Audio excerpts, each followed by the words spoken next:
blessed by the sound.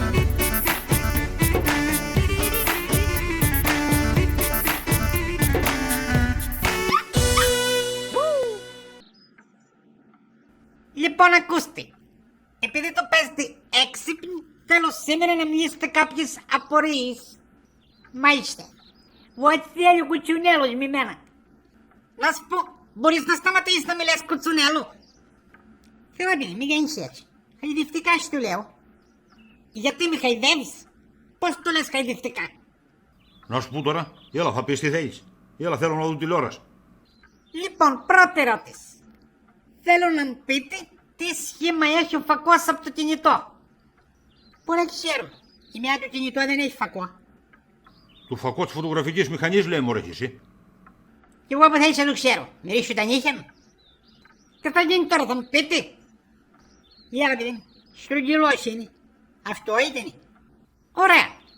Αφού ο φακός είναι στρογγυλός, γιατί οι φωτογραφίες βγαίνουν τετράγωνες. Τι λες παιδί μου. Άμα βγεις στρογγυλή πώς θα ανεβάλω και κουρνίζε. Έχεις πολύ μυαλό. Για πες εσύ που έχεις περισσότερο. Εγώ δεν ξέρω. Δεν είμαι φωτογράφος. Λοιπόν, από ό,τι κατάλαβα δεν ξέρετε. Οπότε πάμε στην άλλη ερώτηση. Να σου πω εσένα, εγώ όταν ανοίγω φύλλο για πίτα, δεν είναι στρογγυλό. Η πίτα γιατί βγαίνει τετράγωνη. Αφού μωρέ έξυπνη ψένεις στο φούρνο σε τετράγωνο τα ψή. Άστο μάνα, αφού δεν το ξέρετε. Σωστός. Οπότε τι συμπειραίνουμε. Τι συμπειραίνουμε. Ότι η φωτογραφική μηχανή δεν έχει φούρνο. Αυτό μόνο του σκέφτεσαι. Μην δίνει σημασία, καμάρι μου. Έλα, προχώρα παρακάτω. Λοιπόν, 1-0 έτσι. Πάμε παρακάτω. Τώρα θέλω να μου πείτε. Με τα μάτια μας δεν μπορούμε να δούμε τη μύτη μας. Ναι. Μη βλέπω, μη βλέπω. Κι εγώ. Ωραία. Τότε με τη μύτη μας, γιατί δεν μπορούμε να μυρίσουμε τα μάτια μας.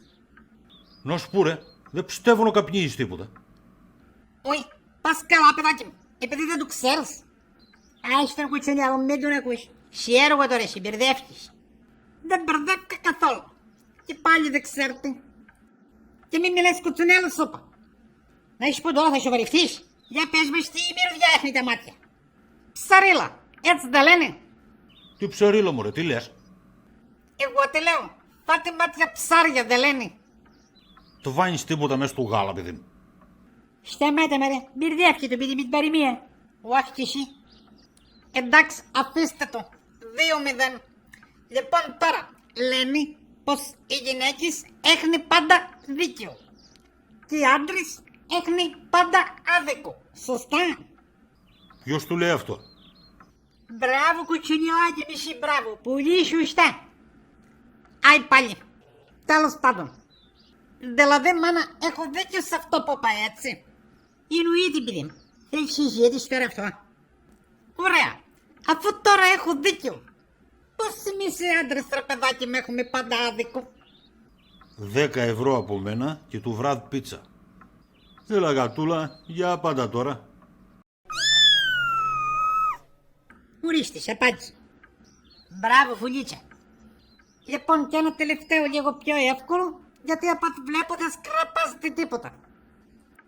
Λένε ότι πρέπει να κοιμάσαι πολύ, γιατί ο ύπνος ξεκουράζει το μυαλό και μπορείς να σκέφτεσαι καλύτερα. Έτσι δεν λένε. Για καλά αυτό το ξέρουμε. Ο ύπνος στρέφει τα μωρά, λέγει ο ήλιος στα μουσχάρια.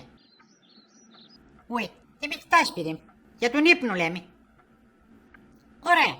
Τότε γιατί στο σχολείο δεν μας αφήνει να κοιμόμαστε απάνω στα θρανία. Τα θρανία είναι για να διαβάζετε. Δεν είναι για να κοιμάστε. Ναι, αλλά θα μπορούσαν να γίνονται και κρεβάτ. Καλά, εντάξει. Θα πω εγώ στο δάσκαλο αύριο να σφέρουμε την τυβανοκασέλα από εκεί. Να σου πω Βαγγελάκη, τελείωσες. Άι να δω τίποτα. Μας έδωσες το μυαλό στο πιάτο. Και εσείς το σινιόρα γιατί το τρώτε.